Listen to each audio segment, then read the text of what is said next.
welcome back. Um, yeah, so doing this video that I was talking about the other day, it's this concept that was posed by channel I recently discovered, Dope Comics. Shout out Dope Comics. I'm gonna tag him in this video. Give him a follow. I watched some of the stuff that's doing really great videos, and this concept I really liked. This is 15 comics you would save from a house fire. Again, given the context of what's going on in California, if you could only grab 15, or if you could only fit 15 in like a box or something, what would you take? So I was thinking about it, and I think it's a really great exercise to do and just kind of look at it. But first off, fit check. Classic Chamber of Chills, maybe the most famous Chamber of Chills, and one of the most famous pre-code horror comic book covers. One of the most desirable comic book covers of that era. Was featured in a Misfits album. Or actually, I think it was an EP, the Die Die My Darling EP. And you probably saw a lot of Misfits shirts with this image of the girl's skeleton, just showing through the wine glass. I've heard people talk about the story. I've never read it. I don't own this comic. Another comic that I would like to own someday. But it sounds like a good story. It's apparently a woman who has killed her husband and talked about how he's become the perfect husband, and at the end they're showing he's perfect because he's dead, and she's toasting his corpse. So yeah, classic pre-code horror type theme and cover. Anyway, so 15 comics I would save in a house fire. If I had a box and I could only grab 15, or only had time to grab 15, if I had time to grab these 15, you'll probably see that the top row is pretty much gone in this video. So you'll guess what some of them probably are already. And some I have never shown, and some have some stories behind them. And I had to do a lot of thinking on this because I don't have as many comics as some people do. I know people who have tens of thousands, or I know there are people out there with hundreds of thousands of comics. I have nowhere near that. Have I have probably less than 2,000 comics total, which for a comic nerd is not that many. I know for people who are hearing that are not real comic nerds, that sounds like a lot, but that's not. But still, cutting that down to 15, you have to really kind of consider several factors. Nostalgia, what is there a personal story behind that comic book? I shared a personal story behind one of mine, even though that's not the copy that I currently own, in an earlier video. If you want to go watch that, the X-Men 171. Also, value matters. I mean, if a certain comic is worth a lot of money, I don't want it going in a fire. And then there's another thing where there's like I think for certain types of comics, they're rare just because of what they are. There are not many of them, or maybe unique, and you're kind of the custodian of a book like that. Like you're another one doesn't if another one doesn't exist, or very few exist, you owe it to try to save that book. I think, and I have some other ones that I had to really make decisions on when it comes to that. Honestly, there are certain comics that are worth a lot of money, but you can replace them easily if you had the money to do so. But if have an a Punch 12, you'll never replace that comic, never. And when I say that, I say with all confidence, if you ever had one, you would never get another one. So I don't have that comic. I would like to. So let's start with just the comics that I have to talk about, and I'm going to start with, I have 3 Pedigree comics. I picked them specifically because they are Pedigree comics, and I think that makes that specific comic unique in that it was preserved by somebody in a collection in a specific state and with a specific lot of comics, and it deserves to be preserved. And so I like those for that reason. The first one I have is a Bronze Age horror. This is Mystery Tales number 10, and this is a Savannah copy. So I was kind of even, thinking I might not even include this one. The Savannah pedigree is maybe the most common pedigree. There were like 40,000 comics that were found. But really well preserved. This was an older guy, a guy who actually old enough he served in World War I guess. And but a lot of really esoteric titles, like a lot of like DC romance and DC horror, and these types of things. But it's high grade 9.0 for a really cool cover, and a really cool story because it's a pedigree comic. I think I would want to preserve that if I could, and I even left behind some comics that I I would like to take. I mean, right here we talked about this one the other day, and it's pretty expensive and kind of rare comic. But again, sticking with pedigree. So next is a Massachusetts copy, for the Massachusetts copy pedigree, and it is this. It is a Ghosts number 73 in a 9.8, and there are about 4,000 in this pedigree. These were found stacked in a chest, like I believe they had like stacks of like 100 in a chest preserved somewhere, and they're kind of known for all being really an exceptional grade. And yeah, I mean, Bronze Age horror. I think most people like Bronze Age horror, but the fact that that's a pedigree copy made me, and in a 9.8, and that there's a real story behind it, it makes me really want to save that if I can. My last pedigree, I don't have the fancy gold label on this one, but this is older. This is Witch's Tales number 7 from 1952, and this is a Northland pedigree. Northland, I don't completely remember the story behind the Northland pedigree, but they have something distinctive behind them, and it's this. They all have this X stamped on the back of every one of them.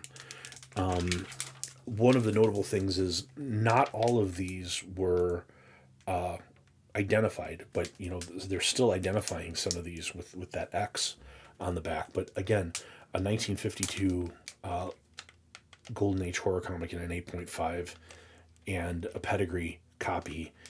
This wasn't the most expensive of my Golden Age horror comics, but it, again, from that era, given what happened with Golden Age horror and how many of those books were destroyed, and the fact this is a pedigree, I would want to save this.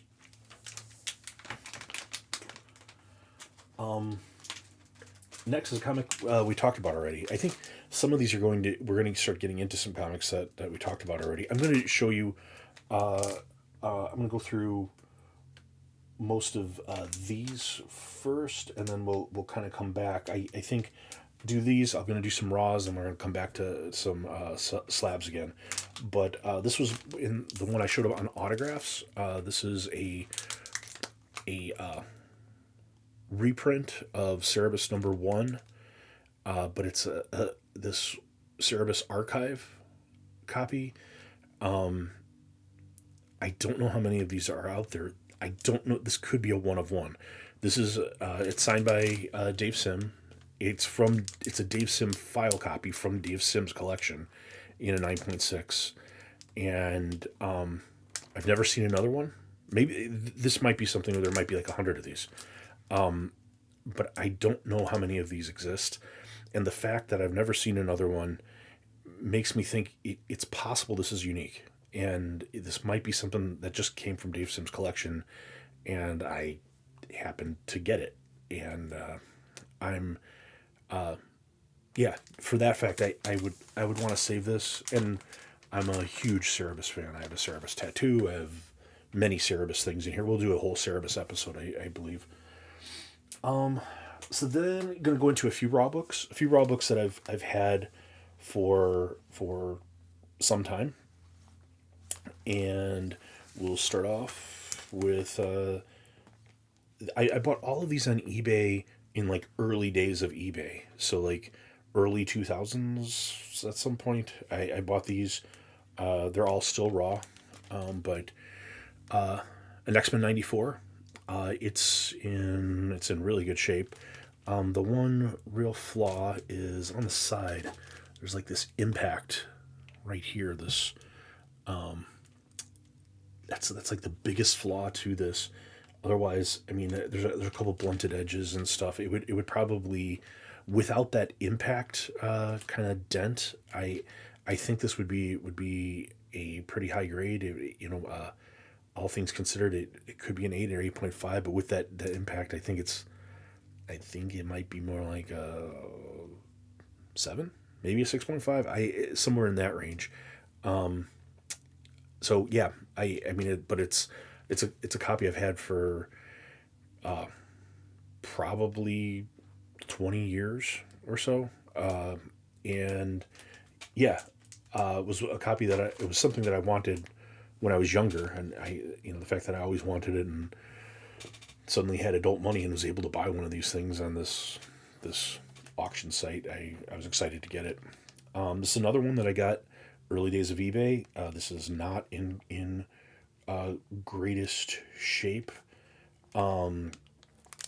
but this is a Marvel Spotlight 5, first appearance of Ghost Rider. It's a decidedly mid-grade copy. However, something special about this one.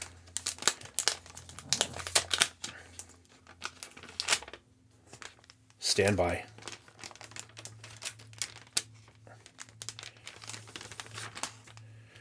This is a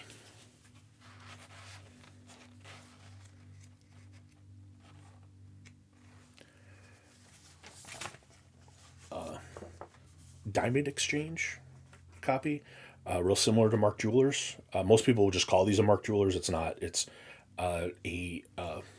yeah, National Diamond Sales. I'm sorry. It's the same thing. The same type of thing that happened with Mark Jewelers. These were distributed only to military bases. There are very few of them.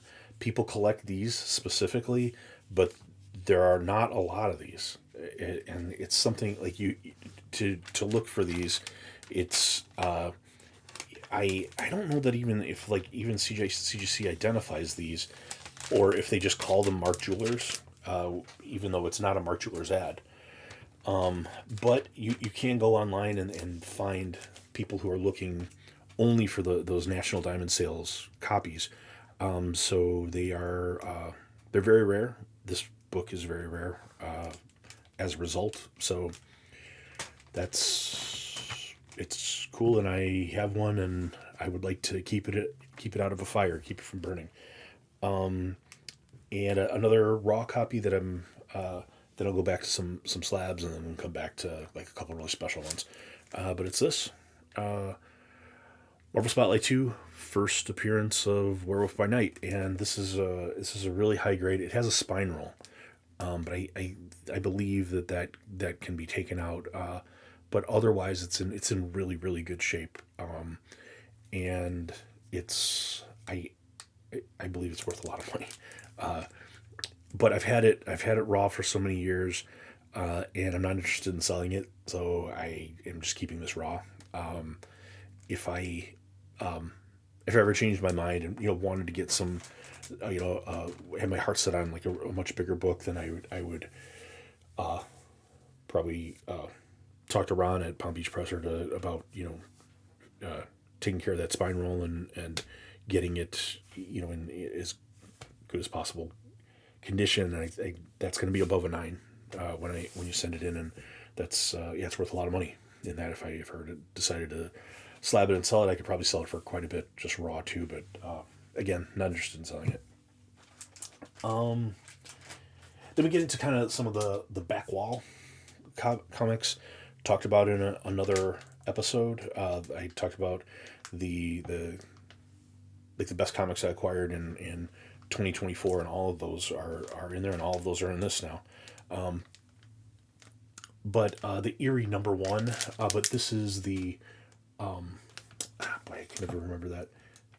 Oh, the Avon version of Eerie #1.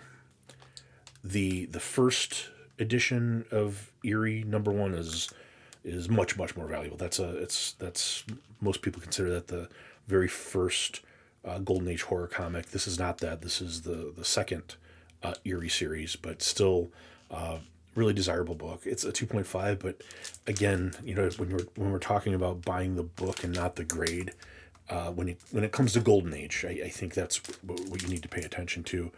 It's it's really beautiful. It's a beautiful copy. Both the front and the back. The back really could be probably cleaned, and this might get a better grade if I did that, but I'm fine with it. I don't need this to be, a 3.5 or something. I'm not selling it, so it's fine for what it is. Then is something I got recently. This Beware #10, classic Golden Age Frank Frazetta cover of the zombies attacking the lady in the red dress in a 3.0. But again, a really nice cover.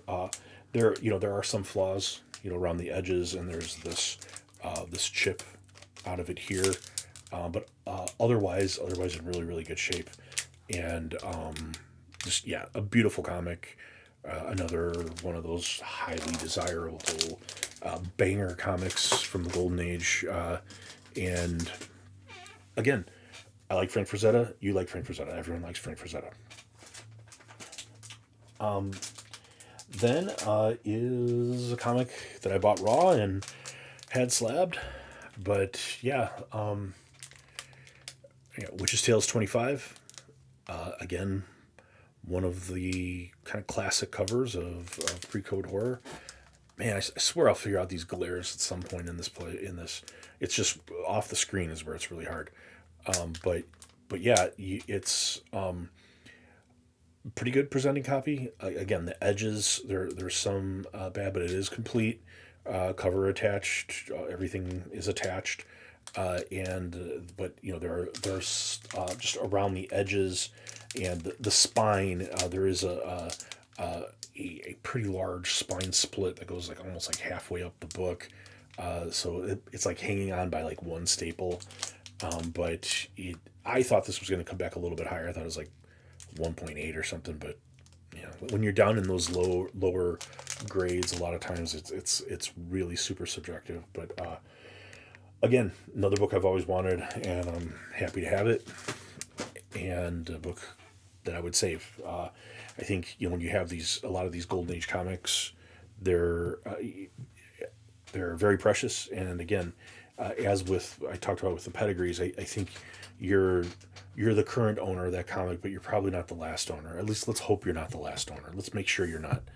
You need to.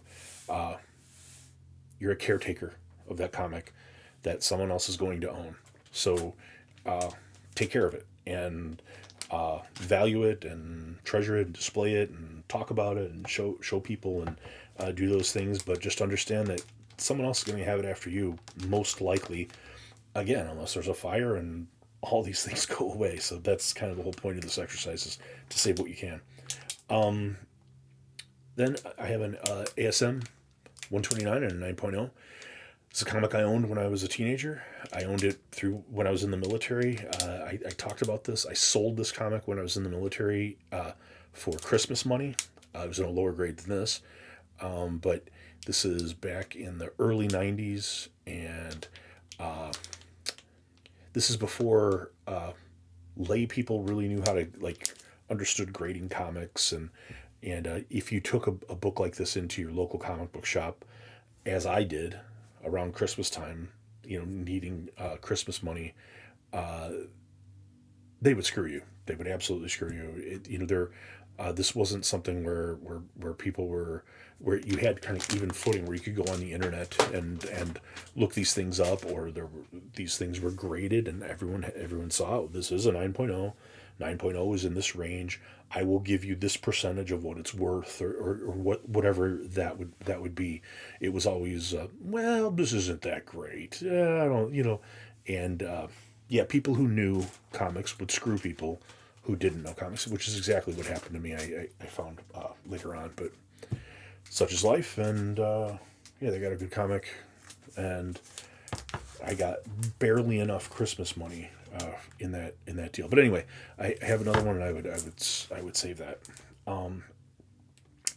Then this is a book I think that when I saw Dope Comics, he shared this, but this is one I have as well.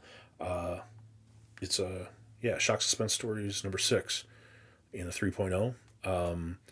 Again, another very very classic cover. The weirdo kind of cult KKK looking guys, and the lady in distress. This time in a yellow dress, which was uncommon. Bondage cover, all these kind of tropes of horror comics, and yeah, it's in I think good shape for a 3.0. Again, I'm always looking at the cover, and is the book complete? Is the book intact? And then like other flaws, like if there are creases or things like that, especially on the back cover, that's not stuff that I particularly worry about. But yeah, classic Wally Wood cover, and happy to have it, and I would want to save it. And then get to kind of my grail in my collection is, and one of my most desired comics when I got back into collecting comics, is CSS 22. It's a 1.8, but again, I think the cover is really good, and I love this tag that like some kid put his name on it, but he didn't write it. Which most of the time when you're looking at these, some kid wrote their name on it, but that's not this one. This is Ronald Johnson, 3 East Osborne in Pinckneyville, Illinois. So yeah, Ronald Johnson. Thanks for keeping this alive, and I have it.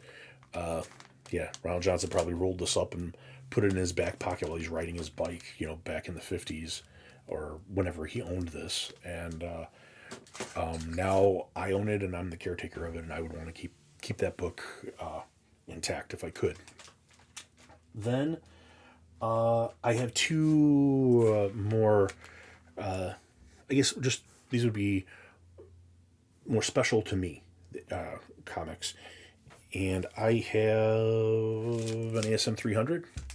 This ASM 300 though is special because I bought this when I was a teenager at my local comic book shop.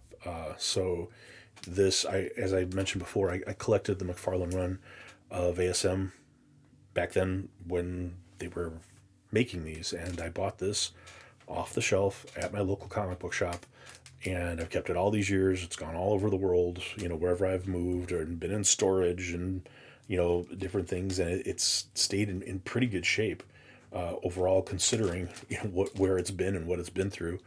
And I keeping it this long and keeping it in pretty good condition, maybe an 8-ish. I think, yeah, I would definitely want to save this one. This is more personal story importance, and also, yeah, just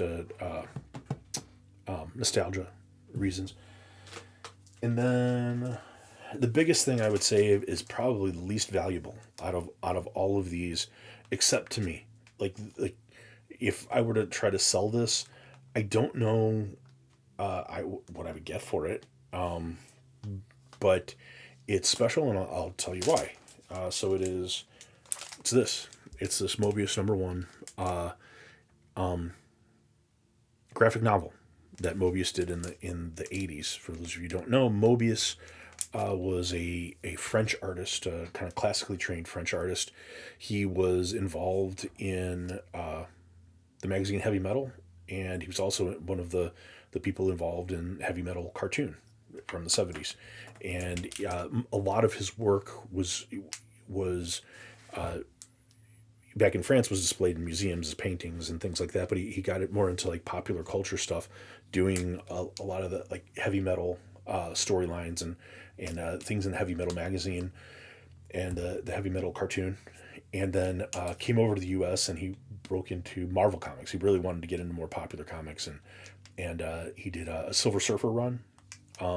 He did some other stuff, but he also did these. There were a series of these graphic novels. This is very ordinary, and you can find this on eBay. It's not very expensive. This is my copy from when I was a kid, and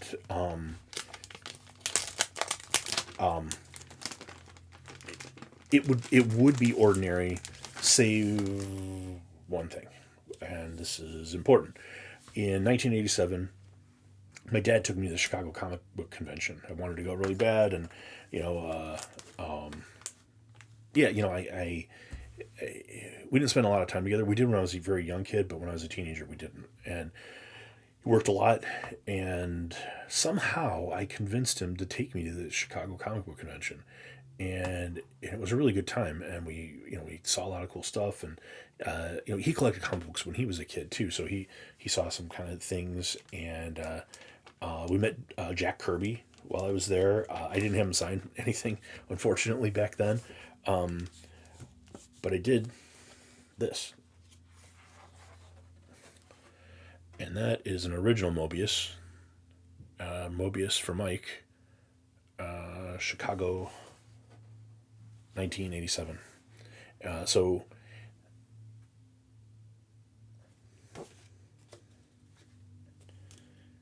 yeah, that's a it's mainly the story behind that, and I'm trying not to get too. I wasn't going to talk too much about this, but hold on. My dad has cancer.